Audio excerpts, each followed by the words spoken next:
Et si on parlait de sport? Une émission produite et réalisée par l'association Et si on parlait de sport et animée par Laurent Garnier et Adrien Picou. Bienvenue dans la 126e émission de Et si on parlait de sport? Ici, le sport, ce n'est pas qu'un résultat ou un score, c'est une histoire d'énergie, de passion et d'émotions partagées. Chaque semaine, on vous emmène là où tout se joue, sur le terrain, dans les coulisses, au cœur de celles et ceux qui font vibrer le sport. Avec nous, ça parle fort, ça vibre, ça s'engage et surtout, ça donne envie de bouger. Un grand merci à nos partenaires LG Consultants, Semperconnect, le magazine Sport Région avec André Lafenêtre, l'agence Bellombra avec Bruno Hamet et Dialogue Sport, des partenaires passionnés, fidèles, qui partagent notre conviction. Le sport, c'est avant tout une aventure collective. Et cette aventure, c'est aussi la vôtre. Et si on parlait de sport est un média associatif indépendant qui vit grâce à ses auditeurs, mais aussi à ses partenaires qui partagent nos valeurs. Alors si vous aimez l'émission, devenez nos supporters officiels, abonnez-vous sur votre plateforme d'écoute, mettez-nous 5 étoiles, laissez un petit mot et surtout soutenez-nous sur notre site Et si on parlait de sport ou sur Hello Asso pour que la passion du sport continue de rayonner partout. Merci à celles et ceux qui font partie de l'équipe des auditeurs aux chroniqueurs. Vous êtes la grande famille de Et si on parlait de sport? Alors installez-vous, mettez le son à fond, le coup d'envoi est donné ensemble. Et si on parlait de sport? Pour cette nouvelle émission, direction les pistes et les quilles, une émission placée sous le signe de la précision, de la performance avec deux invités de haut vol, Solène Goron et Gaëtan Mouverou, membres de l'équipe de France de bowling. Tout juste revenus de la Coupe d'Europe des champions 2025 à Vienne, ils reviennent sur leur superbe parcours, médaille d'or en double mix pour Solène, score parfait pour Gaëtan, une équipe de France au sommet. Ensemble, ils nous racontent comment cette passion du bowling s'est construite au fil des années, souvent en famille, et ce que représente le quotidien d'un athlète de haut niveau sur les pistes. Ils évoquent aussi leur équilibre entre vie de couple, compétition et vie familiale, avant de décrypter les coulisses de leur performance viennoise. Enfin, ils se projettent vers la suite avec des ambitions affirmées à l'approche des championnats du monde à Hong Kong. Une émission tout en concentration, émotion et strike gagnant. Et en deuxième mi-temps, aujourd'hui on change un peu de jeu. Au programme, le lancement de notre campagne Devenez supporter de l'émission. Nous allons vous expliquer comment et même avec un petit geste, vous pouvez nous aider à continuer à diffuser chaque semaine des histoires de passion, de persévérance et de solidarité. Alors on vous présentera également les avantages et comment chaque soutien contribue directement à faire vivre le sport et ses acteurs ici en région et partout en France. Restez avec nous, on vous dévoile tout sur cette aventure à laquelle vous pouvez participer dès maintenant et qui va booster notre équipe comme un vrai coup d'envoi. Mais en attendant, place à la première mi-temps de cette émission Et si on parlait de sport avec Solène Goron et Gaëtan Mouverou. Et si on parlait de sport, première mi-temps.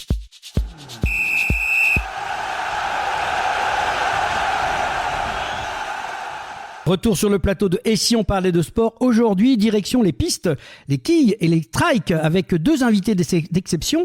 Solène Goron, membre de l'équipe de France qui est médaillée d'or en double mixte à la Coupe d'Europe des champions 2025 et Gaëtan Mouverou qui est lui aussi membre de l'équipe de France qui est triple champion d'Europe 2025. Bonjour à tous les deux et ravi de vous accueillir à l'antenne.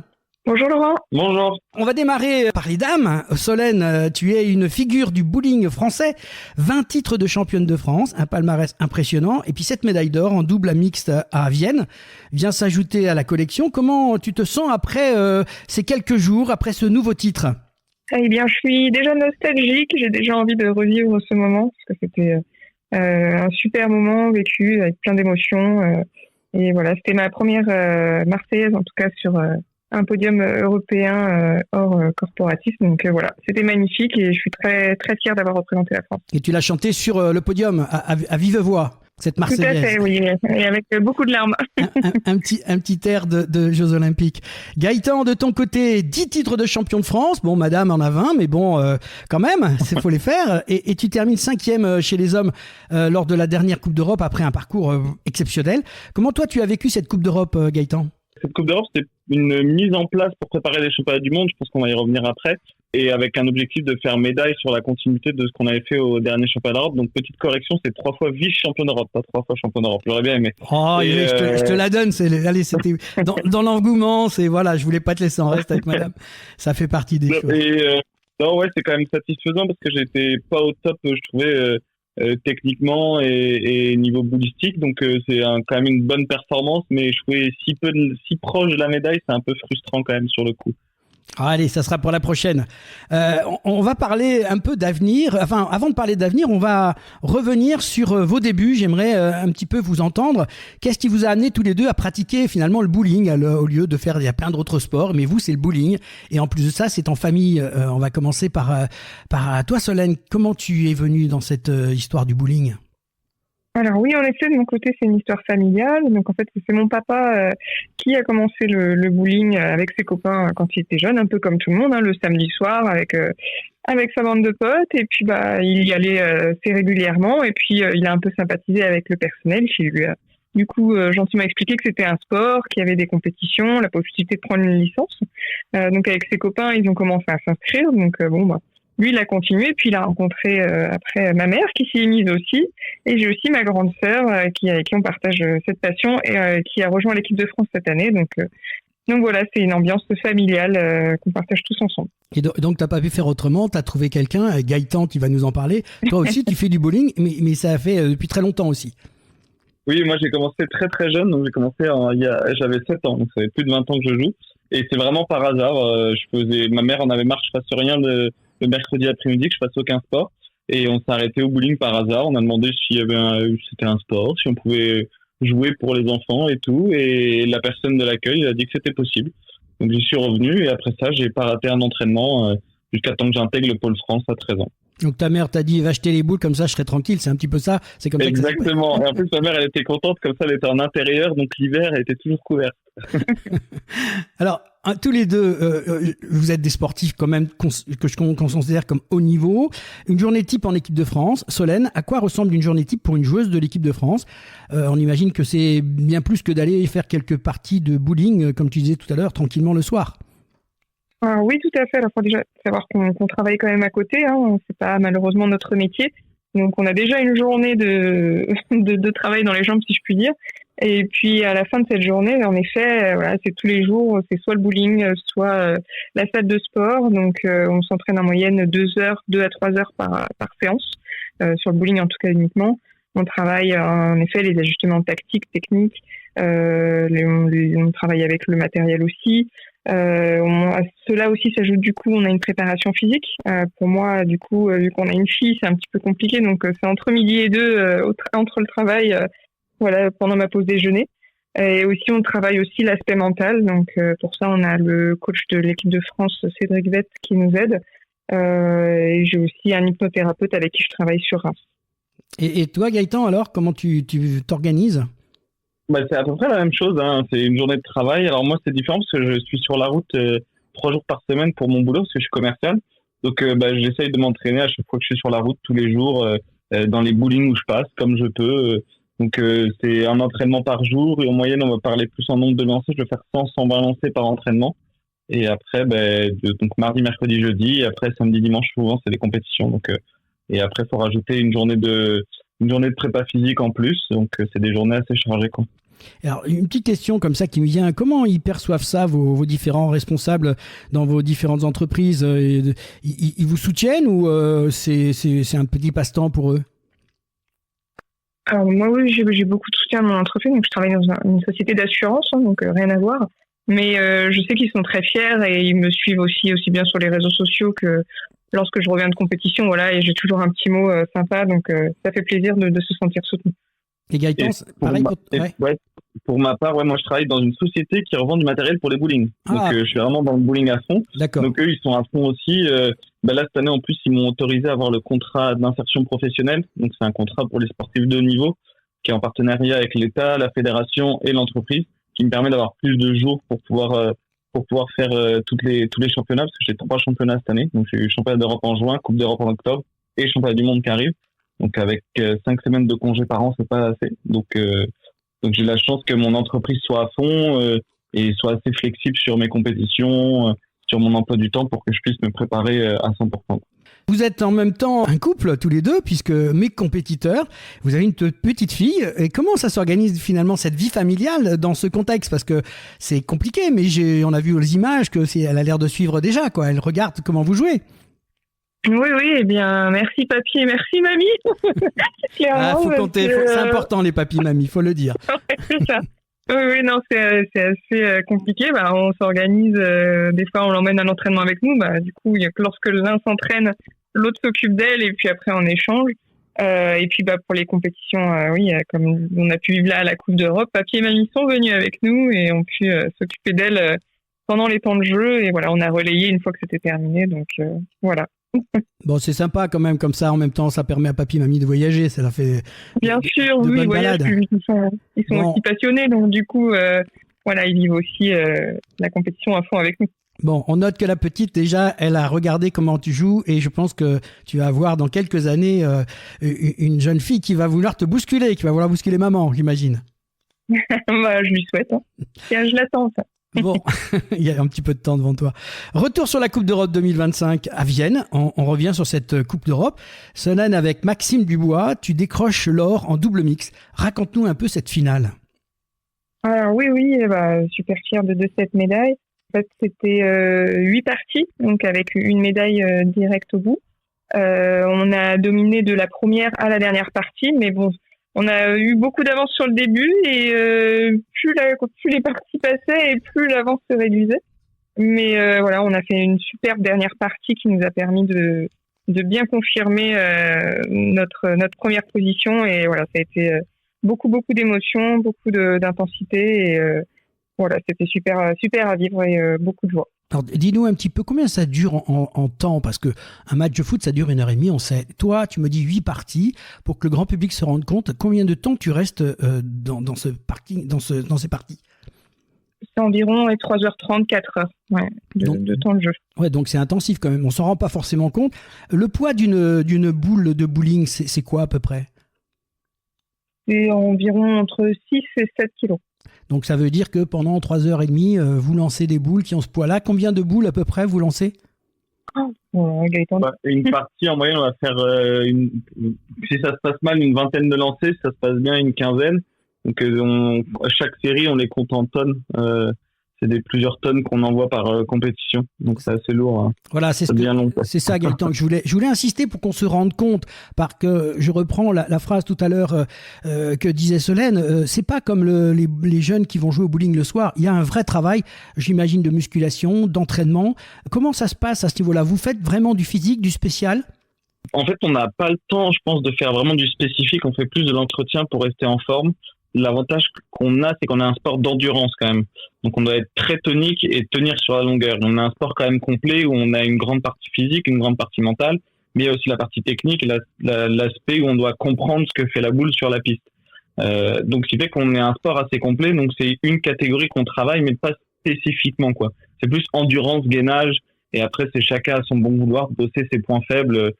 Par exemple, moi j'ai un souci avec mon dos, donc je bosse un peu plus sur mon dos. Ça dépend de chaque personne en fait. J'aimerais rajouter que c'est aussi quand même un sport asymétrique. On utilise soit beaucoup le côté droit, soit le côté gauche en fonction de la main qu'on utilise. Et on a aussi besoin de se renforcer le côté un peu plus faible, si je puis dire, pour avoir un équilibre corporel adéquat.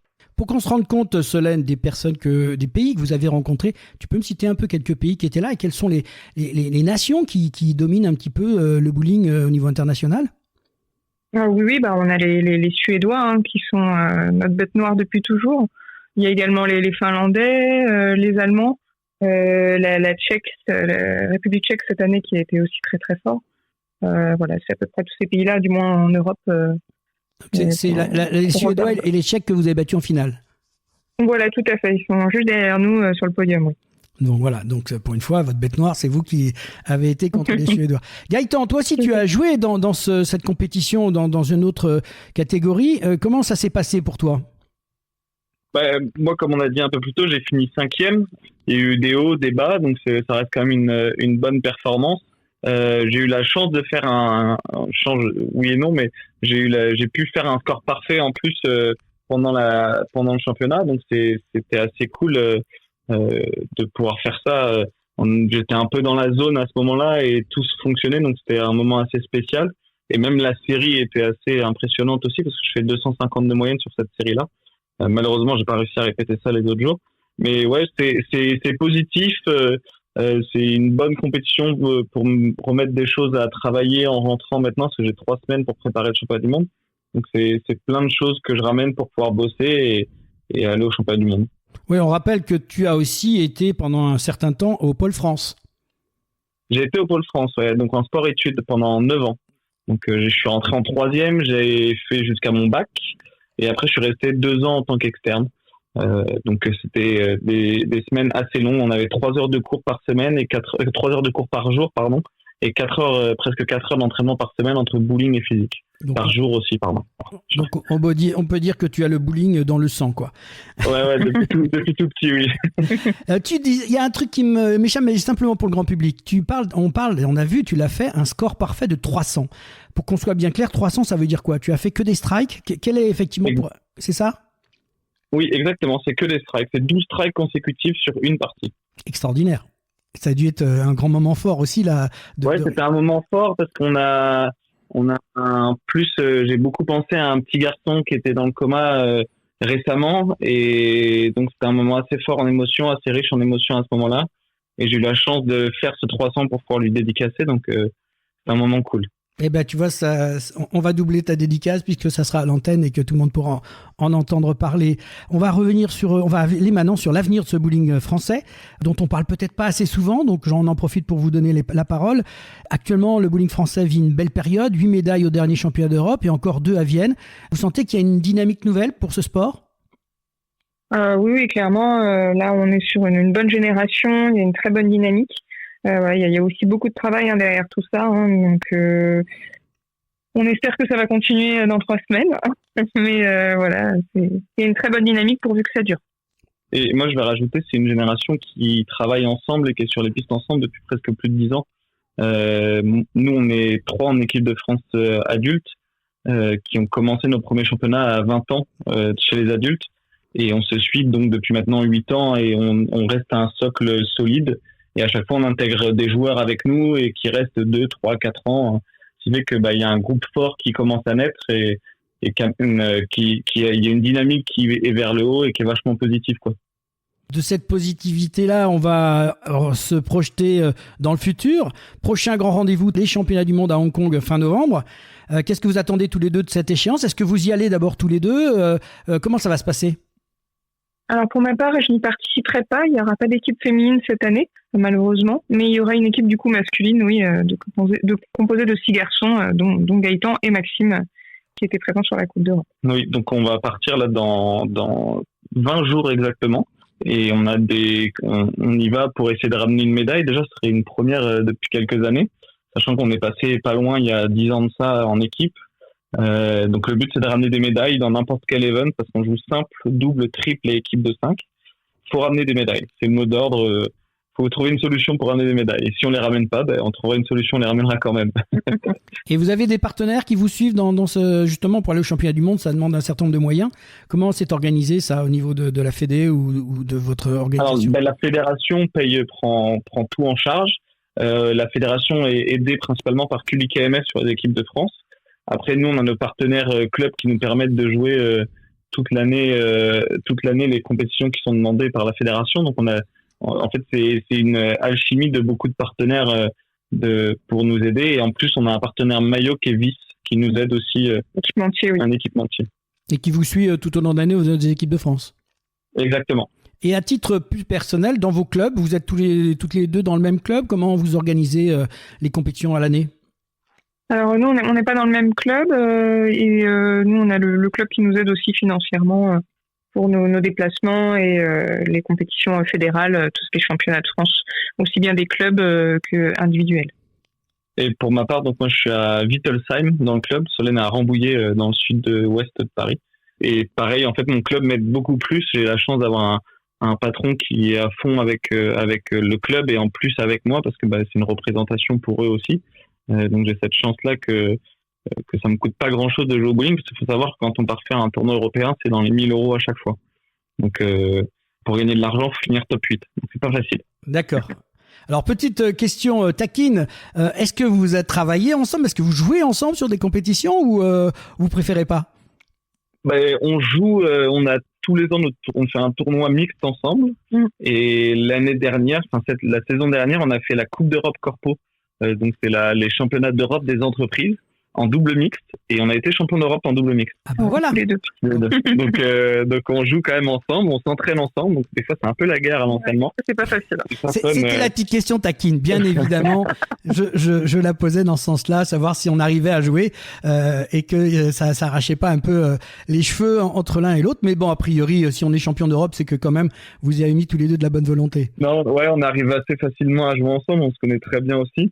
Après, quand on s'entraîne, c'est pas la même chose. Hein. Bon, on s'embrouille pas, mais des fois, on se parle pas, quoi. Des fois, c'est la guerre. On fait des matchs. On n'aimerait pas être un adversaire qui nous regarde, parce que les matchs, je pense que nos matchs l'un contre l'autre sont nos plus beaux matchs à chaque fois. Non, mais on arrive à se sublimer et on se dépasse parce qu'on met toujours un truc en jeu, hein, la vaisselle, le linge. Ah bah voilà, une très très bonne idée qu'on envoie. Donc les auditeurs, vous avez compris. Ce qui m'amène à la dernière question pour finir ce message. Est-ce que vous pourriez dire quoi aux personnes qui écoutent et qui hésitent peut-être à se lancer dans le bowling? C'est peut-être une des raisons de se retrouver autour d'un bowling et peut-être de jouer la vaisselle dans une partie. Eh ben, c'est un sport qui est prenant, qui est passionnant, qu'on peut partager aussi bien en famille qu'entre amis. Voilà, et c'est un sport super, qu'on vit beaucoup d'émotions. Et en plus, l'avantage du bowling, c'est que tout le monde est accessible. C'est-à-dire que demain, vous pouvez tomber, je prends un exemple, vous allez à Moulins, vous pouvez tomber sur Maxime qui s'entraîne au bowling. Vous allez à Besançon, vous avez Valentin qui est aussi vice-champion d'Europe de bowling. En fait, dans n'importe quel bowling, vous pouvez tomber sur des gens qui maîtrisent le sport, et tout le monde est accessible, que ce soit le meilleur joueur au joueur moins bon, quoi. Et ça crée une alchimie, les gens discutent et se retrouvent souvent autour d'un verre pour parler de tout et de rien, et il y a beaucoup d'entraide aussi. Et il n'y a pas trop d'âge aussi, enfin voilà, on peut être jeune comme plus âgé. Voilà, il y a vraiment toutes les générations, tout se confond, voilà, toutes générations confondues, et c'est ça aussi la magie de notre sport, c'est que voilà, on partage, et aussi bien tous les milieux, je veux dire, il n'y a pas de catégorie, donc voilà, on partage tous ensemble la même passion, et ça c'est super à vivre. Il n'y a pas d'équipement particulier pour l'équipe de France ou les clubs, ça n'existe pas, c'est vraiment des bowling ouverts au grand public à chaque fois? Exactement. En fait, tous les bowlings sont des structures privées qui sont tenues par des personnes du domaine privé qui ouvrent leur piste à la location, quoi. Comme si demain vous allez, je prends l'exemple à Reims, vous allez à Reims faire un bowling, vous louez une piste et vous pouvez jouer. Et sauf que vous pouvez jouer en tant que sportif ou en tant que pour s'amuser, quoi. Donc c'est vraiment ouvert à tous, et pas dans tous les bowlings de France, mais dans beaucoup de bowlings en France, on se rapprocher de l'accueil, et souvent on vous présente on vous donne les contacts pour pouvoir rentrer dans le club ou prendre des cours. Merci Solène Gaëtan d'avoir partagé ce beau moment avec nous. C'était très intéressant, très agréable de vous écouter. Votre parcours est la preuve qu'avec de la passion, de la rigueur, une belle complicité, on peut faire tomber bien plus que des quilles. On peut faire tomber les barrières et hisser le bowling français tout en haut du podium. Une médaille d'or, une médaille d'argent et surtout une dynamique tricolore qui fait plaisir à voir. L'aventure continue, direction Hong Kong pour les championnats du monde avec une équipe de France plus ambitieuse que jamais. Merci encore pour votre disponibilité à tous les deux, votre bonne humeur et votre engagement. On se retrouve très vite dans une deuxième mi-temps avec une nouvelle page de sport, passion et de performance. C'était Et si on parlait de sport, première mi-temps avec Solène Goron et Gaëtan Mauverou. Merci beaucoup. Merci beaucoup. Et restez bien avec nous car la deuxième mi-temps arrive dans quelques instants avec l'énergie, des émotions, des témoignages et cette envie intacte de faire vivre le sport sous toutes ses formes. C'est la mi-temps, retour au vestiaire, on se retrouve dans quelques instants après quelques messages. Et si on parlait de sport, mi-temps.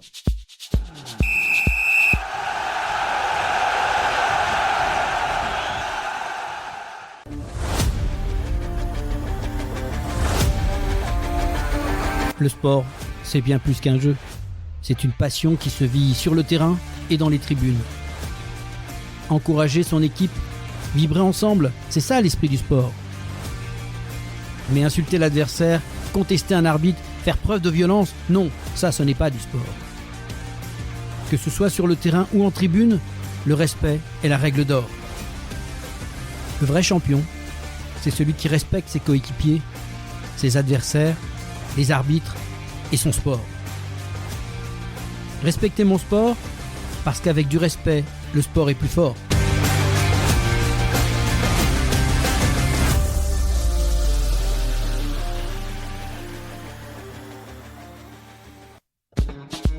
Et si on parlait de sport? Deuxième mi-temps.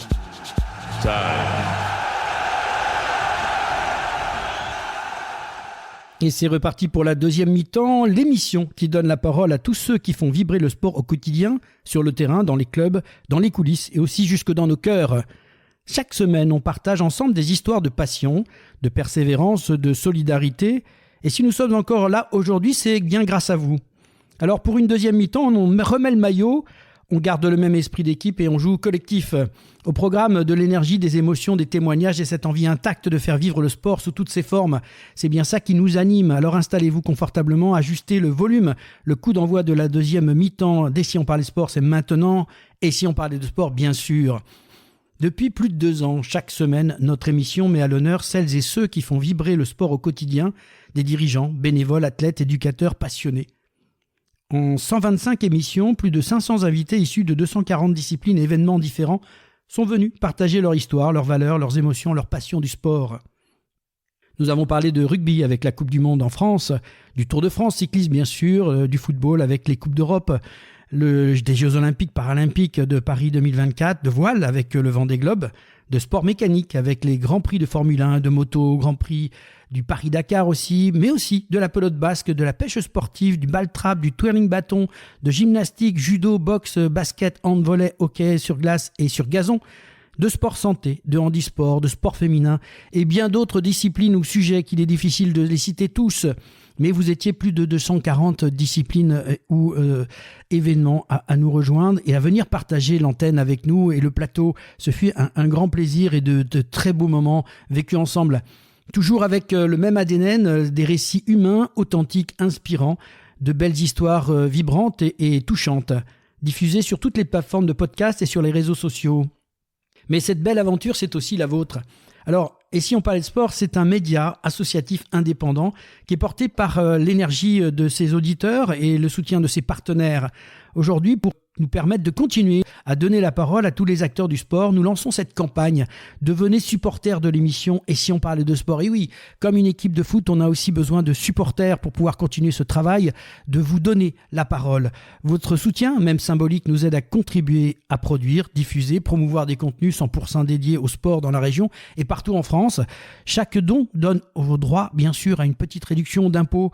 C'est important pour vous, mais ça peut aussi nous aider, continuer à vous aider à communiquer, à faire passer les messages et à vous donner la parole. Alors, si comme nous, vous croyez aux valeurs du sport, partage, passion, solidarité, si vous aimez l'émission et si vous souhaitez qu'elle continue à faire entendre la voix de ceux qui font le sport au quotidien, c'est-à-dire vous, eh bien, rejoignez l'équipe, devenez vous aussi des supporters des Si on parlait de sport dès aujourd'hui.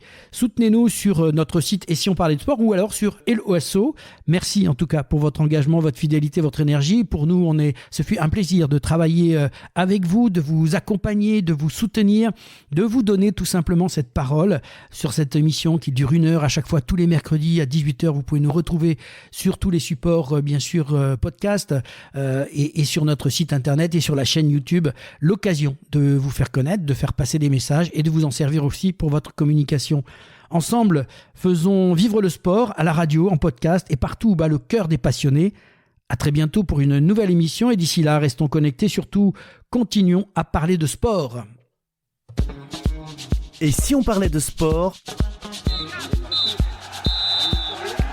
Fin du match.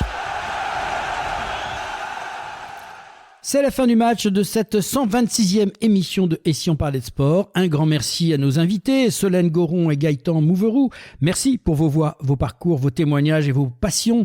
Merci à vous, auditrices et auditeurs fidèles. Continuez à liker, commenter, partager et surtout à vous abonner à notre chaîne YouTube. C'est vous, notre moteur. Merci à nos partenaires LG Consultants, Samper Connect, le magazine Sport Région avec André Lafenêtre, l'agence Bel-Ombrin avec Bruno Hamet et Dialogue Sport.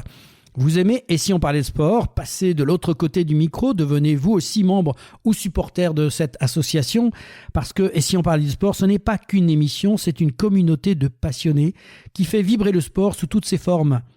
En nous rejoignant, vous aidez à valoriser ces acteurs, à raconter ses plus belles histoires et à faire grandir cette aventure collective.